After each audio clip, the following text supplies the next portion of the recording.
Tired of the same daily routine? With Peloton, you can transform your day with workouts that adapt to your needs. From chill yoga with mariachi to cardio with reggaeton, there's always something for you, and in Spanish. Whether you're looking to start something new, recharge, or push yourself, Peloton gives you the flexibility to choose between live or on-demand classes from 10 to 60 minutes. Find your push, find your power with Peloton. Visit onepeloton.com. Bienvenidas y bienvenidos a un nuevo episodio de Y así les mato. Como siempre, yo soy su host Emi y hoy les voy a seguir contando del caso de Laci Peterson. Como siempre, cuando tenemos un caso de más de una parte, les voy a dar un pequeño resumen. Y si no han escuchado la primera parte, pongan pausa, escúchenlo y luego regresen. En el episodio pasado, les conté que Laci desapareció el 24 de diciembre del 2002, mientras que Scott, su esposo, se fue a pescar. Nadie de la familia de Laci piensa o pensaba que Scott tuvo algo que ver, pero la policía no lo podía descartar como sospechoso porque cada vez habían más cosas que no encajaban de su historia. Y lo peor de todo es que no tenía las respuestas a estas preguntas que la policía le estaban haciendo. Sin embargo, aun con toda esta desconfianza creciendo hacia Scott, la policía seguía investigando. Y seguía investigando otras avenidas que no tenían nada que ver con Scott, como la posibilidad de que la desaparición de Laci estuviera conectada con el robo de la casa de enfrente. Ahora, acabamos el episodio pasado con información clave que llegó al call center dedicado al caso de Laci. Amber Fry llamó para decirles que Scott Peterson era su novio.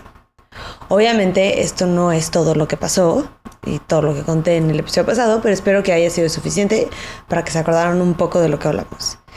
Y antes de empezar, no se les olvide el Patreon. Esta semana Elizabeth se inscribió para probarlo gratis 7 días.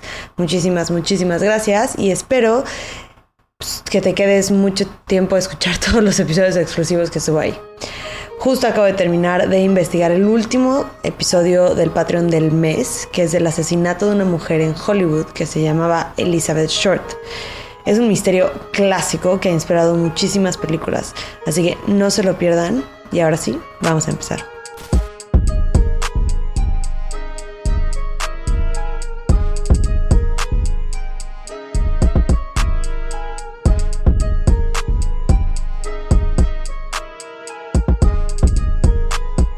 Hoy no quiero empezar exactamente en donde nos quedamos la semana pasada. Quiero regresar aún más en el tiempo. Laci nació en mayo de 1975.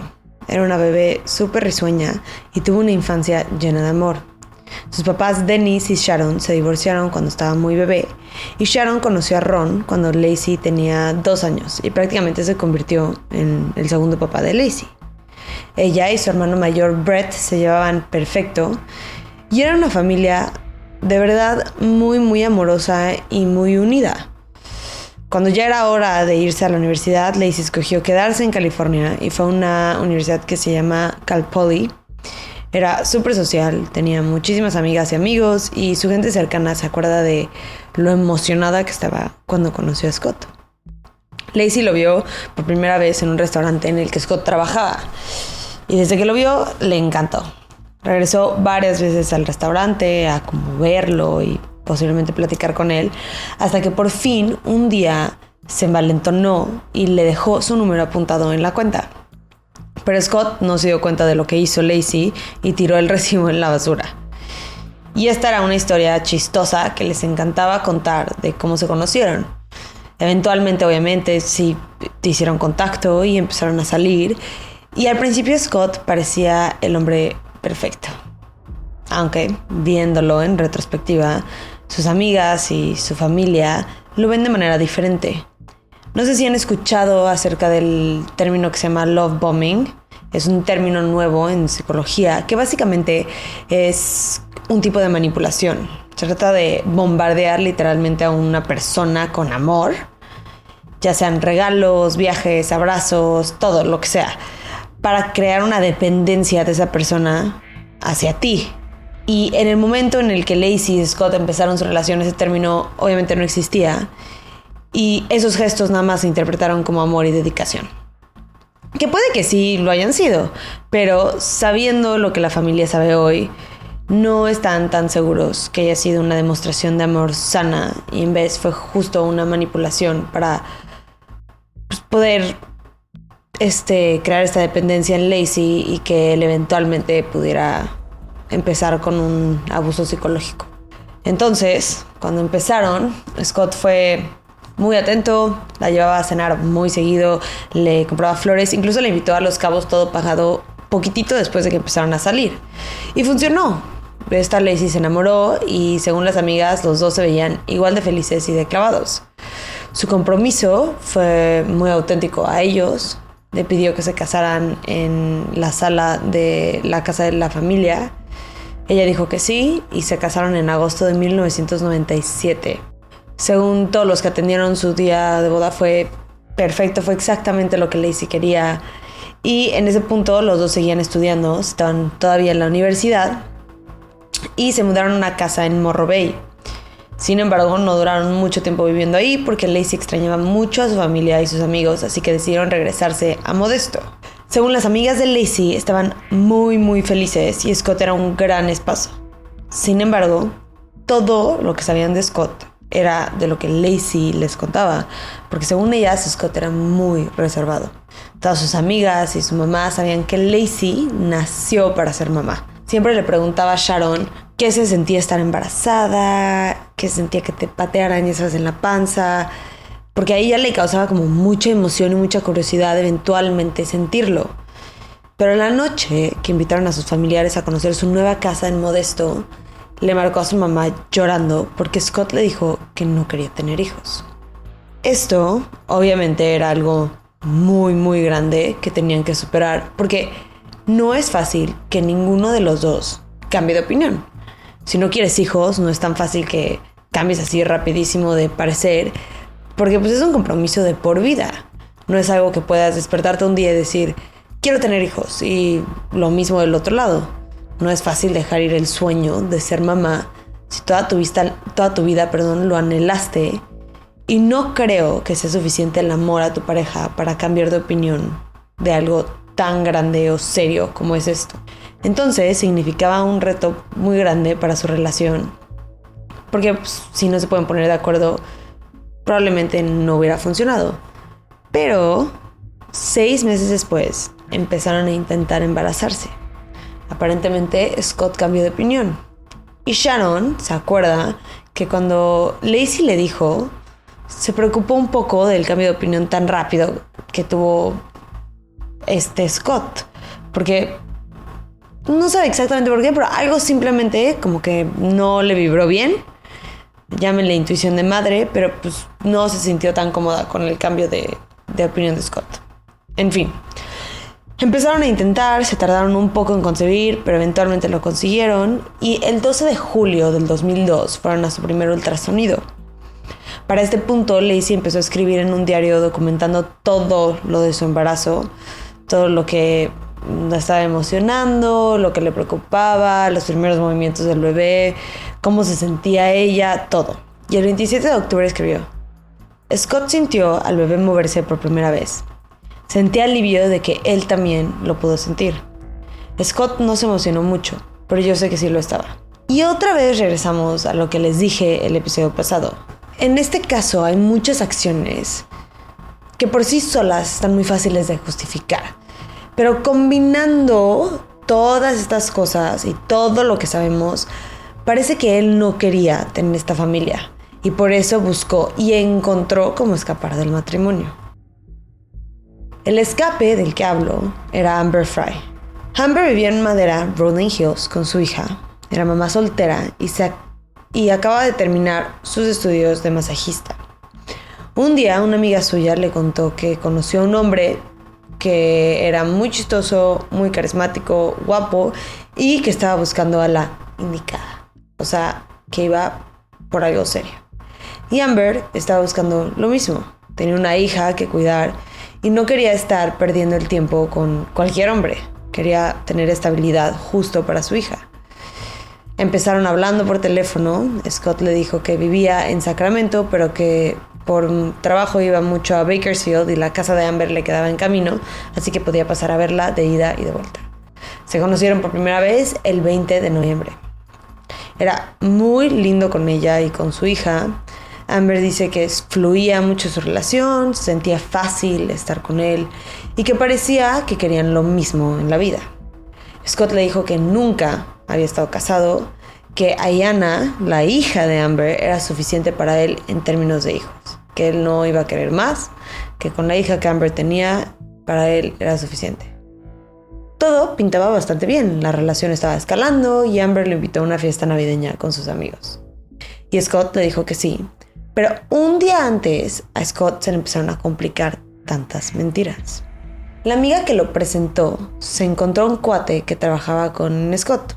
Estaban teniendo una plática casual y él mencionó algo de la esposa de Scott. Para la amiga era una noticia nueva y le marcó decirle a Scott que si él no le decía a Amber, ella lo haría. Así que el 9 de diciembre, Amber recibió una llamada de Scott preguntándole que si podía pasar a verla porque tenía algo importante que decirle. Cuando llegó estaba triste, nervioso y asustado. Le dijo que le había mentido y que sí había estado casado. Su confesión entre comillas, se la dijo llorando histéricamente, tanto que no podía ni hablar bien. Me imagino que era como de esos llantos de los de, ya saben. Le dijo que sí había estado casado, que su esposa se había muerto y que estas eran las primeras fiestas que pasaba sin ella. Amber lo vio tan vulnerable en ese momento que no quiso preguntarle mucho acerca de su esposa y de cómo se murió. No quería verse como chismosa o forzarlo a hablar de algo que él no estaba preparado para hablar. Y en su cabeza fue un poco como, pues cuando esté listo para contarme me lo contará. Claro que nosotros sabemos que nada de lo que le dijo Amber es verdad. Y sabiendo todo lo que sabemos, que Scott haya dicho que su esposa estaba muerta y 15 días después haya desaparecido, es evidencia circunstancial, sí, pero pues bastante condenatoria. Al siguiente día pasó por Amber para ir a la fiesta navideña a la que lo había invitado. Llegó con 3 decenas de rosas y la pasaron increíble. Se tomaron fotos que van a ser importantes más adelante y mientras tanto, esa misma noche, Lacey también tiene una cena navideña con sus amigas a la que fue sola. Y fue en esa fiesta en donde le tomaron la foto que se usó en los pósters cuando la estaban buscando, los que estaban pegando, que era ella sentada en una silla como con un medio vestido conjunto rojo. Sus amigas dicen que esa noche estuvo sentada en esa silla la mayoría del tiempo y no estuvo tan social ni platicadora como era usual. Pero no les dijo nada de alguna pelea o de problemas que había tenido con Scott, así que todos asumieron que era por su embarazo, que estaba un poco cansada o algo así. Esa fue la última vez que sus amigas la vieron con vida. Por su lado, Amber siguió haciendo su vida normal, iba a trabajar, cuidaba a su hija y hablaba frecuentemente con Scott, hasta que semanas después de la fiesta, un amigo de Amber le trajo un periódico que hablaba de la desaparición de Lacey. En el artículo solo habían fotos de ella, pero mencionaron a su esposo, Scott Peterson. Y la descripción del esposo era exacta a la apariencia de su novio. Y además tenían el mismo nombre. Y fue cuando ella se dio cuenta que era probablemente el mismo hombre y llamó a la policía. A mí, lo primero que se me vino a la mente fue, ¿será que la razón por la cual Scott se rehusaba a hacer entrevistas era porque no quería que Amber lo viera en las noticias? Cuando la policía habló con Amber, empezaron a hilar muchos acontecimientos que, poniéndolos al lado de la historia de Amber, no se veían bien. Por ejemplo, el mismo día que compró la lancha, Scott, fue el día que le dijo a Amber que su esposa estaba muerta. Ahora, la existencia de Amber presentaba una oportunidad muy valiosa y única para los detectives, porque Amber no había hablado con Scott. Y la policía quería usar la comunicación entre ellos para posiblemente sacar una confesión o por lo menos más pistas o evidencia para llegar a la ubicación de Lacey y Connor, su hijo. Scott le dijo a Amber que pasó Thanksgiving en Alaska, que Navidad le iba a pasar con su familia en Maine y Año Nuevo iba a estar en París. Obviamente nada de esto era verdad. Pero los detectives le dijeron a Amber que se siguiera comunicando con Scott como si nada y pusieron micrófonos en los teléfonos de Amber y Scott que grabaron sus conversaciones. En Año Nuevo, Scott le marcó a las 12 hora de París. Se escuchaba gente atrás, mucho ruido. Le dijo que no la escuchaba tan bien, pero que le marcaba cuando fuera la medianoche de California. En realidad, Scott estaba en la vigilia de Lacey. Y en todo esto, Amber tenía que actuar normal, como si la relación siguiera fortaleciéndose. Scott le decía que la quería cuidar y que quería que se cuidaran mutuamente. Todo esto mientras su esposa, embarazada, está desaparecida. Es que a mí se me hace loquísimo. Porque fuera de que ya no quisiera estar con Lacey y quisiera estar con Amber, es la mamá de tu hijo, es una persona con la que compartiste tu vida años. ¿Cómo es que tu energía no está exclusivamente enfocada en encontrarla y está en seguir mintiendo y seguir actuando como si todo estuviera bien?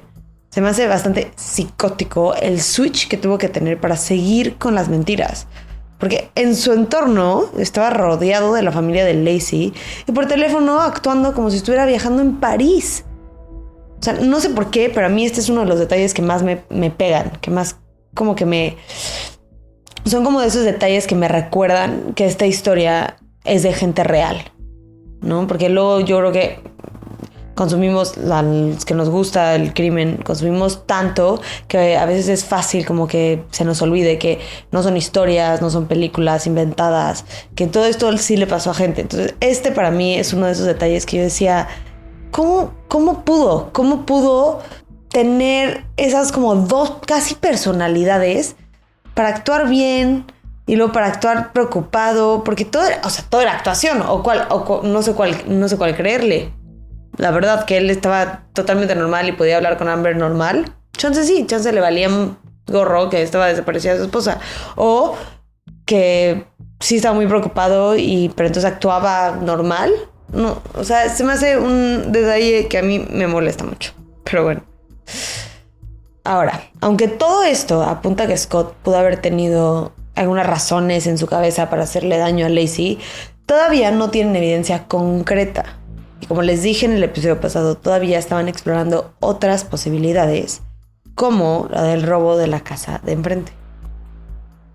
Lo primero que querían hacer los detectives era establecer el día en el que ocurrió el delito. Pudo haber sido del 24, cuando se fueron los Medina, al 26, cuando regresaron.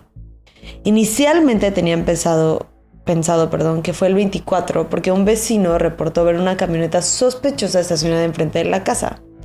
Sin embargo, este testigo fue perdiendo credibilidad porque los detalles cambiaron. Inicialmente dijo que la camioneta era blanca, luego dijo que era café clara y luego que era café. Y por eso no pudieron ponerle tanto peso a su declaración. Sin embargo, llegaron a entrevistar a dos sospechosos, Steven Todd y Donald Pierce. Eran unos locales que tenían un historial largo de delitos justo como este. Estaban justo en libertad condicional y decidieron citarlos en la comisaría para entrevistarlos. Inicialmente no querían cooperar con la policía, estaban negando las acusaciones hasta que se dieron cuenta que no solamente los estaban investigando por ese robo, que también los estaban viendo por posiblemente estar involucrados en la desaparición de Lacey. Y eso cambió todo en sus mentes, porque ellos no eran ningunos extraños a los penales. Habían estado varias veces dentro y sabían mejor que muchos las reglas por las cuales se rigen los presos. Y una de esas es que las personas que lastiman a niños y mujeres embarazadas como Lacey tienen una alta probabilidad de que sean atacados. Y el miedo de que por alguna razón los culparan a ellos hizo que contaran la verdad. Y lo que contaron, o su verdad, es que sí fueron ellos quienes robaron la casa, pero que no tuvieron nada que ver con la desaparición de Lacey. Dijeron que cometieron el delito el 27 de diciembre, que sería imposible porque la familia Medina lo reportó el 26, que regresaron de su viaje. Y este detalle o equivocación la interpretan diferente los policías y la familia de Scott. Para la familia de Scott, esto es que esas personas estaban mintiendo y que posiblemente la policía les dijo qué decir. Y la policía dice que la razón por la cual se equivocaron es porque no eran personas o no son personas con ningún tipo de responsabilidad y todos los días para ellos son iguales. O sea, no tienen algo que les diga así, es que este día tenía esta cita y entonces por eso me acuerdo. O sea, para ellos más o menos todos los días son iguales, no les importan las fechas. Es un poco lo que estaba diciendo. Por ende, no tienen ningún tipo de razón por la cual sabrían la fecha en la que cometieron el delito. O sea, que vivían en su propio mundo, que a mí se me hace que tiene sentido. Es como cuando se te olvida qué fecha es, qué día es cuando estás de vacaciones. Un poco así. Y para estar más seguros, les hicieron un polígrafo. Y según los detectives, los sospechosos estaban pidiendo, casi rogándoles que se los hicieran para que pudieran comprobar que ellos no tuvieron nada que ver con la desaparición de Laci. Y pasaron el polígrafo. Además, descubrieron que tenían una coartada el 24 de diciembre y con toda esta información establecieron que el crimen ocurrió el 26. Este punto, en cuando ocurrió el crimen, es uno de los que la familia Scott resalta muy seguido cuando hablan del caso. Para ellos no tiene sentido o no creen que se hayan metido a asaltar a la casa el 26 porque la calle estaba repleta de gente, policías y medios de comunicación. O sea, no les hace sentido que alguien quiera robar una casa tome el riesgo de meterse a esa casa cuando hay tanta gente ahí que los puede ver. Pero cuando los policías les preguntaron al respecto, ellos dijeron que sí vieron que había gente, pero que estaban un poco más, como no sé si a la derecha o a la izquierda de la calle, pero no justamente enfrente de la casa, y que no tenían ni idea que eran los medios, no sabían por qué estaban ahí, no estaban ni enterados que había una mujer desaparecida. Y con esto, la policía los descartó como sospechosos en la desaparición de Laci.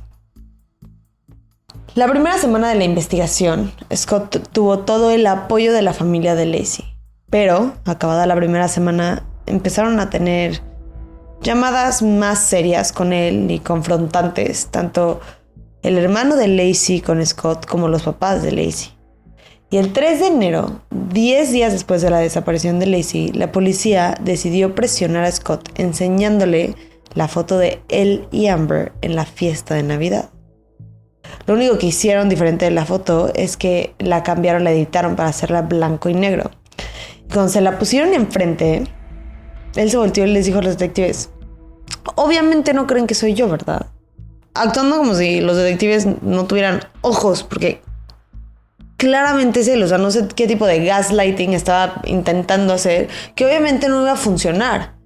Fue, según los detectives, una actuación maestra, pero no se le enseñaron tanto por lo que les fuera a decir a ellos en ese momento, sino por lo que le fuera a decir a Amber.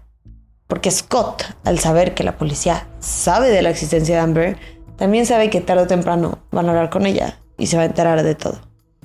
Y quiere él hablar antes con Amber y contarle y posiblemente manipular la conversación, y para él pintarse como él se quiera pintar antes de que la policía le diga y ella llegue a sus propias conclusiones, ¿no? Y los detectives están esperando que en esta conversación haya tanta presión, que Amber le haga tantas preguntas difíciles, que se equivoque en alguno de los detalles, ¿no? Eso es lo que la policía estaba esperando en este momento. Y un par de días después de que le enseñaran la foto, Amber Frey recibió la última llamada que iba a tener con Scott. Y eso se los voy a contar en el siguiente episodio. Muchas gracias. Me van a matar, pero la próxima semana no hay episodio. O sea que se van a tener que esperar 2 semanas para la siguiente parte. No me maten. Pero pues es justo, es año nuevo y pues vamos a descansar una semana. Pero les prometo que sí vale la pena el episodio. Feliz año nuevo a todos ustedes. Muchísimas gracias a todos los que me empezaron a escuchar este año y a los fans que me han acompañado desde que lo empecé. Amo hacer este podcast, así que muchísimas gracias por escucharlo semana tras semana. Nos vemos en el 2025 para muchos más episodios y espero que sigamos creciendo esta comunidad. Y pues sí, les deseo lo mejor. Muchísimas gracias y nos vemos en el 2025. Bye.